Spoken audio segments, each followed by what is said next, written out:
Bonsoir à tous. Alors, ce soir, je vais vous raconter deux histoires, deux contes de Noël.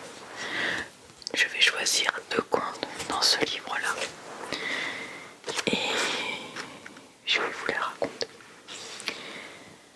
Alors, avant de commencer, installez-vous bien confortablement. Prenez un petit plaid avec vous pour bien être au chaud. Une petite boisson chaude si vous le souhaitez. Et puis, fermez les yeux et laissez-vous emporter par l'histoire. Alors, la première histoire que je vais vous raconter, c'est Le bonhomme de neige de Hans Christian Andersen. Alors, page 6. Quel beau froid il fait aujourd'hui, dit le bonhomme de neige. Tout mon corps en craque de plaisir. Et ce vent cinglant comme il fouette agréablement. Puis, de l'autre côté, ce globe de feu qui me regarde tout béant. Il voulait parler du soleil qui disparaissait à ce moment. Oh, il a beau faire, il ne m'éblouira pas. Je ne lâcherai pas encore mes deux escarboucles. Il avait, en effet, au lieu d'yeux, deux gros morceaux de charbon de terre brillants, et sa bouche était faite d'un vieux râteau, de telle façon qu'on voyait toutes ses dents. Le bonhomme de neige était né au milieu des cris de joie des enfants. Le soleil se coucha, la pleine lune monta dans le ciel, ronde et grosse, claire et belle, elle brillait au noir firmament. Ah, le voici qui réapparaît de l'autre côté, dit le bonhomme de neige. Il pensait que c'était le soleil qui se montrait de nouveau. Maintenant, je lui fais atténuer son éclat. Il peut rester suspendu là-haut et paraître brillant. Du moins, je peux me voir moi-même. Si seulement je savais ce qu'il faut faire pour bouger de place, j'aurais tant de plaisir à me remuer un peu.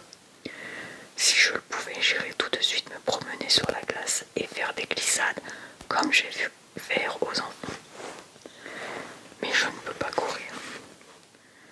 Ouah, ouah, aboya le chien de garde. Il ne pouvait plus aboyer juste et était toujours enroué depuis qu'il n'était plus le chien de salon et n'avait plus sa place sous le poêle. Le soleil t'apprendra bientôt à courir. Je l'ai vu pour ton prédécesseur pendant le dernier hiver. Ouah, ouah. Je ne te comprends pas, dit le bonhomme de neige. C'est cette boule là-haut, il voulait dire la lune, qui m'apprendra à courir. C'est moi plutôt qui l'ai fait filer en la regardant fixement, et maintenant elle ne nous revient que timidement par un autre côté. Tu ne sais rien de rien, dit le chien. Il est vrai aussi que l'on t'a construit depuis peu. Ce que tu vois là, c'est la lune, et celui qui a disparu, c'est le soleil. Il reviendra demain, et tu peux m'en croire, il saura t'apprendre à courir dans le fossé. Nous allons avoir un changement de temps. Je sens cela à ma patte gauche de derrière. J'y ai des élancements et des picotements très forts.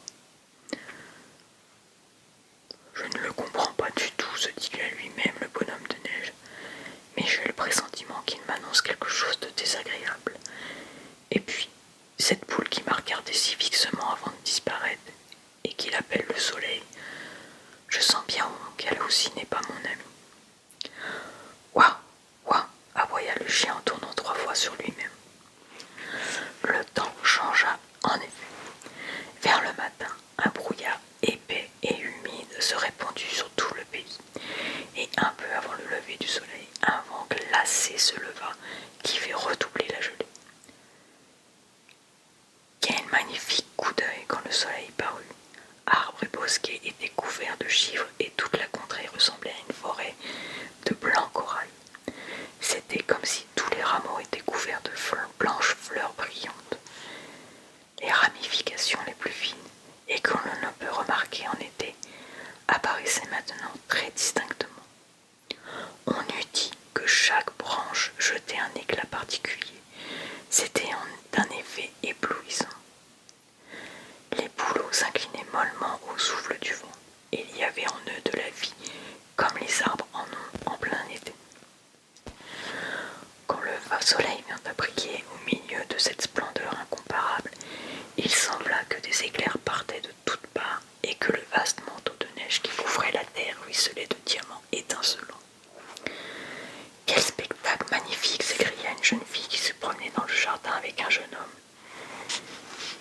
s'arrêtèrent.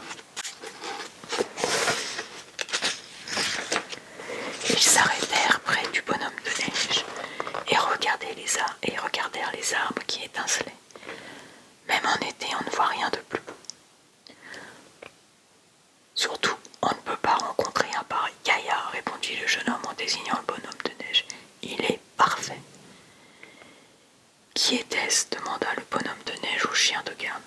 Toi qui es depuis si longtemps dans la cour, tu dois certainement les connaître. Naturellement, dit le chien. Elle m'a si souvent caressé, et lui m'a donné tant d'os à ronger.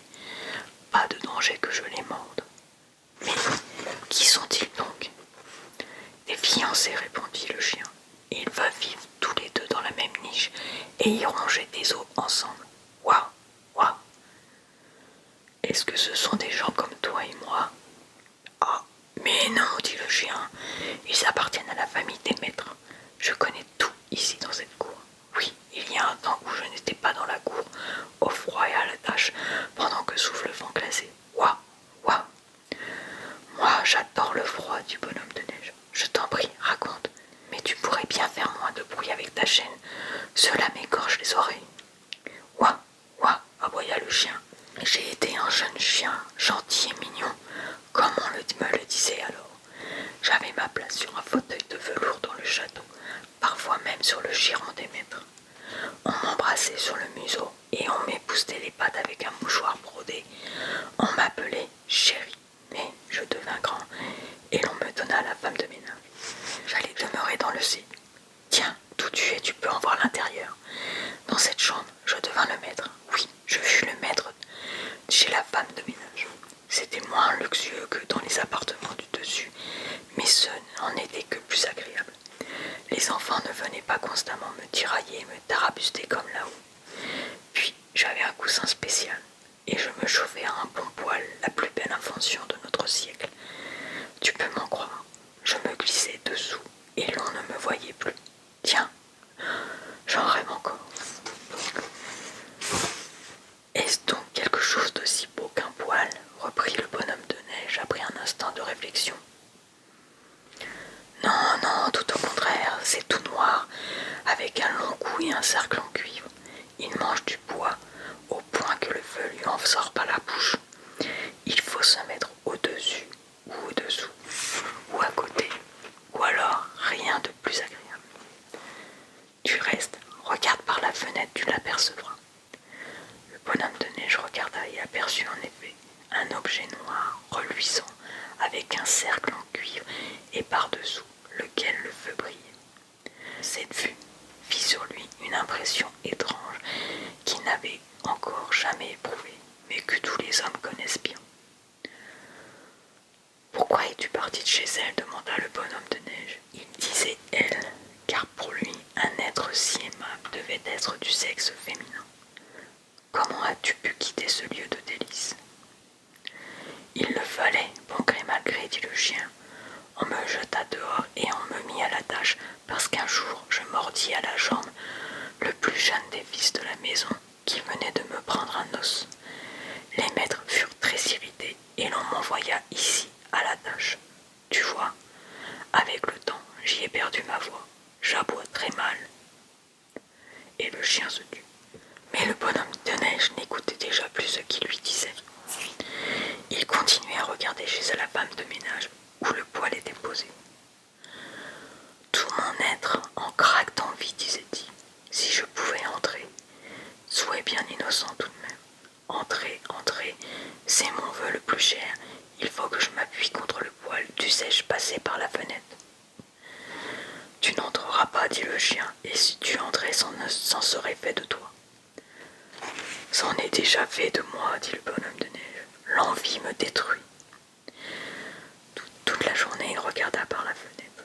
Du poêle sortait une flamme douce et caressante. Un poêle seul, quand il a quelque chose à brûler, peut produire une telle lueur, car le soleil ou la lune, ce ne serait pas la même lumière. Chaque fois qu'on ouvrait la porte, la flamme s'échappait par-dessous. La blanche poitrine du bonhomme de neige en recevait des reflets rouges. Je n'y puis plus tenir, c'est si bon lorsque la langue lui sort de la bouche. La nuit fut longue, mais elle ne parut pas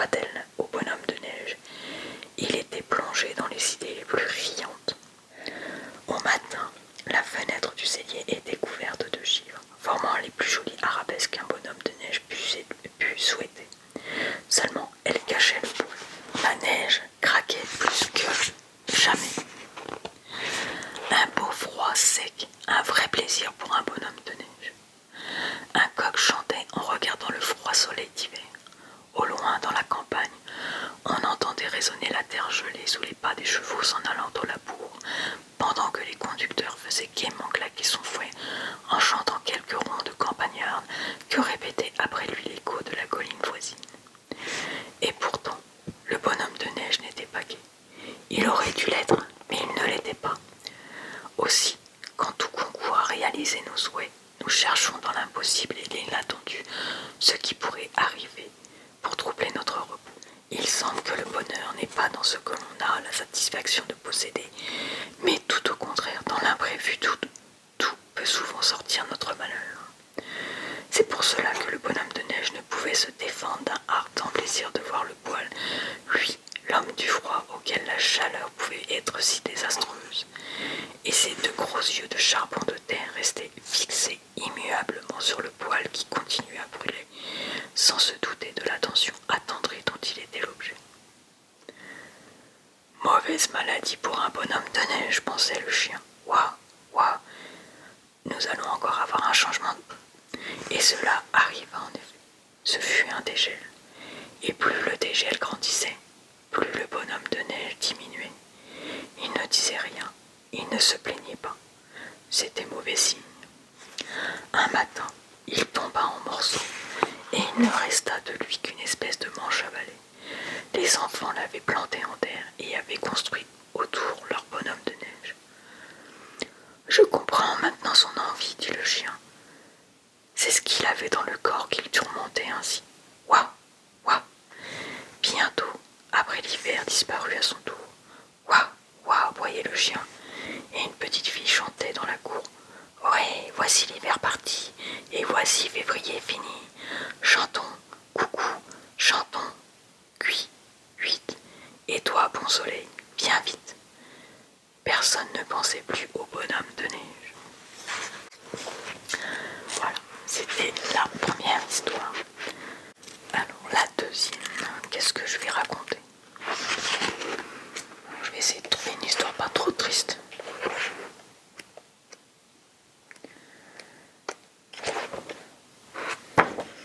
Allez, on va essayer celle-ci. Alors, la deuxième histoire, je vais la faire en soft spoken. Je vais raconter un conte de Noël de Guy de Maupassant. Le docteur Bonenfant cherchait dans sa mémoire, répétant à mi-voix, un souvenir de Noël. Un souvenir de Noël. Et tout à coup, il s'écria, mais si, j'en ai un, et un bien étrange encore. C'est une histoire fantastique. J'ai vu un miracle. Oui, mesdames, un miracle, la nuit de Noël. Cela vous étonne de m'entendre parler ainsi, moi qui ne crois guère à rien, et pourtant j'ai vu un miracle. Je l'ai vu, fis-je, de mes propres yeux vus, ce qui s'appelle vu. En étais-je fort surpris? Non pas. Car si je ne crois point à vos croyances, je crois à la foi. Je sais qu'elles transportent les montagnes. Je pourrais citer bien des exemples, mais je vous indignerai et je m'exposerai aussi à amoindrir l'effet de mon histoire. Je vous avouerai d'abord que si je n'ai pas été fort convaincu et converti par ce que j'ai vu, j'ai été du moins fort ému, et je vais vous tâcher de vous dire la chose naïvement, comme si j'avais une crédulité d'Auvergnat. J'étais alors médecin de campagne, habitant le bourg de Rolleville en pleine Normandie. L'hiver, cette année-là, fut terrible. Dès la fin de novembre, les neiges arrivèrent après une semaine de gelée. On voyait de loin les gros nuages venir du nord et la blanche descente des flocons commença. En une nuit, toute la plaine fut ensevelie. Les fermes isolées dans leurs cours carrés derrière leurs rideaux de grands arbres poudrés de frimas semblaient s'endormir sous l'accumulation de cette mousse épaisse et légère. Aucun bruit ne traversait plus la campagne immobile. Seuls les corbeaux par bandes décrivaient de longs festons dans le ciel, cherchant leur vie inutilement, s'abattant tous ensemble sur les champs, livides et piquant la neige de leurs grands becs. On n'entendait rien que le glissement vague et continu de cette poussière tombant toujours. Cela dura 8 jours pleins. Puis, l'avalanche s'arrêta. La terre avait sur le dos un manteau épais de 5 pieds. Et pendant 3 semaines ensuite, un ciel clair comme un cristal bleu le jour, et la nuit toute semée d'étoiles qu'on aurait cru de givre, tant le vaste espace était rigoureux, s'étendit sur la nappe unie, dure et luisante des neiges. La plaine, les haies, les ormes des clôtures, tout semblait mort, tué par le froid. Ni homme ni bête ne sortaient plus. Seules les cheminées des chaumières en chemise blanche révélaient la vie cachée par les minces filets de fumée qui montaient droit dans l'air glacial. De temps en temps, on entendait craquer les arbres comme si leurs membres de bois se fussent brisés sous l'écorce. Et parfois, une grosse branche se détachait et tombait, l'invincible gelée pétrifiant la sève et cassant les fibres. Les habitations semées ça et là par les champs semblaient éloignées de 100 lieues les unes des autres. On vivait comme on pouvait. Seul, j'essayais d'aller voir mes clients les plus proches, m'exposant sans cesse à en rester enseveli dans quelques creux. Je m'aperçus bientôt qu'une terreur mystérieuse planait sur le pays. Un tel fléau, pensait-on, n'était point naturel. On prétendit qu'on entendait des voix la nuit, des sifflements aigus, des cris qui passaient. Ces cris et ces sifflements venaient sans aucun doute des oiseaux émigrants qui voyagent au crépuscule et qui fuyaient en masse vers le sud. Mais allez donc faire entendre raison à des gens affolés. Une épouvante envahissait les esprits et on s'attendait à un événement extraordinaire. La forge du père Vatinel était située au bout du hameau d'Épivon sur la grande route, maintenant invisible et déserte. Or, comme les gens manquaient de pain, le forgeron résolut d'aller jusqu'au village. Il resta quelques heures à causer dans les 6 maisons qui forment le centre du pays, prit son pain et des nouvelles, et un peu de cette peur répandue sur la campagne. Et il se mit en route avant la nuit. Tout à coup, en longeant une haie, il crut voir un œuf dans la neige. Oui, un œuf déposé là, tout blanc, comme le reste du monde. Il se pencha, c'était un œuf en effet. D'où venait-il ? Quelle poule avait pu sortir du poulailler et venir pondre dans cet endroit ? Le forgeron s'étonna, ne comprit pas, mais il ramassa l'œuf et le porta à sa femme. « Tiens, la maîtresse, voilà un œuf que j'ai trouvé sur la route. » La femme hocha la tête. « Un œuf sur la route par ce temps-ci, t'es sourd, bien sûr. » « Mais non, la maîtresse, même qu'il était au pied d'une haie, et même encore chaud, pas gelé, le v'là. Je me l'ai mis sur l'estomac pour qu'il ne refroidisse pas. Tu le mangeras pour ton dîner. » L'œuf fut glissé dans la marmite où mijotait la soupe et le forgeron se mit à raconter ce qu'on disait par la contrée. La femme écoutait toute pâle. « Pour sûr que j'ai entendu des sifflets l'autre nuit, même qu'ils semblaient venir de la cheminée. » On se mit à table, on mangea la soupe d'abord, puis, pendant que le mari étendait du beurre sur son pain, la femme prit l'œuf et l'examina d'un air méfiant. « Et s'il y avait quelque chose dans cet œuf ? Qui que tu veux qu'il y ait ? Je sais pas, c'est timide. Allons, mange-le et fais pas la bête. » Elle ouvrit l'œuf, il était comme tous les œufs, et bien frais. Elle se mit à le manger en hésitant, le goûtant, le laissant, le reprenant. Le mari disait « Eh bien, quel goût qu'il a, cet œuf ?» Elle ne répondit pas et elle a achevé de l'avaler. Puis soudain, elle planta sur son homme des yeux fixes, hagard, aliolé, leva les bras, les tordit et convulsée de la tête aux pieds, roula par terre en poussant des cris horribles. Toute la nuit, elle se débattit en des spasmes épouvantables, secouée de tremblements effrayants, déformée par de hideuses convulsions. Le forgeron, impuissant à la tenir, fut obligé de la lier. Et elle hurlait sans repos, d'une voix infatigable. « Je l'ai dans le corps, je l'ai dans le corps !» Je fus appelé le lendemain. J'ordonnai tous les calmants connus, sans obtenir le moindre résultat. Elle était folle. Alors, avec une incroyable rapidité, malgré l'obstacle des hautes neiges, une nouvelle étrange courut de ferme en ferme. « La femme du forgeron qui est possédée !» Et on venait de partout sans oser pénétrer dans la maison. On écoutait de loin ces cris affreux poussés d'une voix si forte qu'on ne les aurait pas crus d'une créature humaine. Le curé du village fut prévenu. C'était un vieux prêtre naïf. Il accourut en surplis, comme pour administrer un mourant, et il prononça en étendant les mains les formules d'exorcisme pendant que 4 hommes maintenaient sur un lit la femme écumante et tordue. Mais l'esprit ne fut point chassé. Et là, Noël arriva sans que le temps eût changé. La veille au matin, le prêtre vint me trouver. « J'ai envie, dit-il, de faire assister à l'office de cette nuit, cette malheureuse. Peut-être Dieu fera-t-il un miracle en sa faveur, alors même où il naquit d'une femme. Je répondis au curé. Je vous approuve absolument, monsieur l'abbé. Si elle a l'esprit frappé par la cérémonie, et rien n'est plus propice à l'émouvoir, elle peut être sauvée sans un autre remède. Le vieux prêtre murmura. Vous n'êtes pas croyant, docteur, mais aidez-moi, n'est-ce pas? Vous vous chargez de l'amener? Le soir vint, puis la nuit, et la cloche de l'église se mit à sonner, jetant sa voix plaintive à travers l'espace morne sur l'étendue blanche et glacée des neiges. Des êtres noirs s'en venaient lentement, par groupes dociles au cri d'airain du clocher.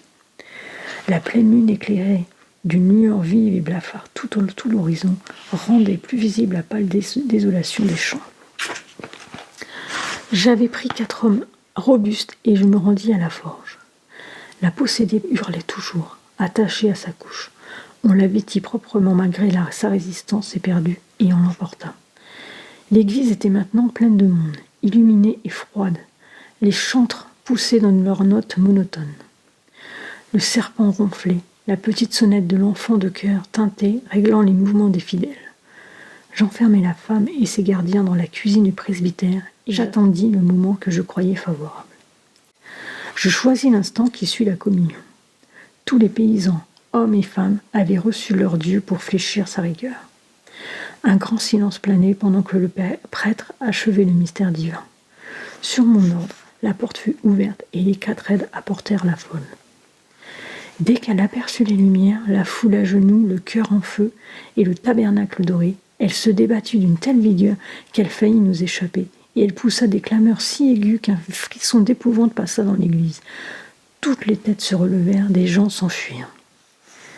Elle n'avait plus la forme d'une femme, crispée et tordue en nos mains, le visage contourné, les yeux fous.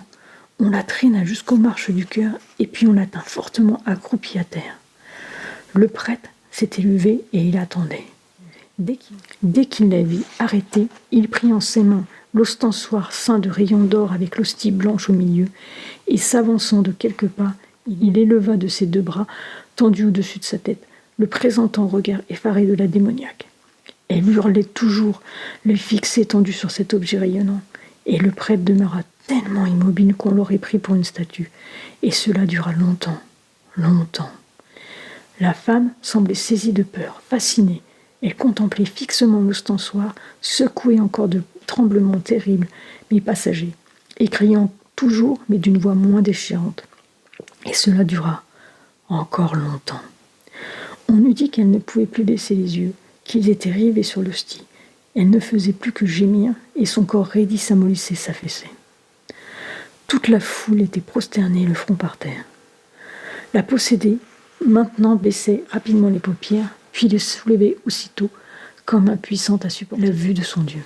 Elle s'était tue. Et puis soudain, je m'aperçus que ses yeux demeuraient clos. Elle dormait du sommeil des somnambules hypnotisés. Vaincue par la contemplation persistante de l'ostensoir aux rayons d'or, terrassée par le Christ victorieux. On l'emporta inerte pendant que le prêtre montait vers l'autel. L'assistance, bouleversée, entonna le Te Deum d'action de grâce, et la femme du forgeron dormit 40 heures de suite, puis se réveilla sans aucun souvenir de la possession ni de la délivrance. Voilà, mesdames, le miracle que j'ai vu. Le docteur Bonenfant se tut, puis ajouta d'une voix contrariée. Je n'ai pu refuser de l'attester par écrit. Donc voilà, j'espère que ces histoires vous auront plu. Et je vous dis à bientôt dans une prochaine vidéo.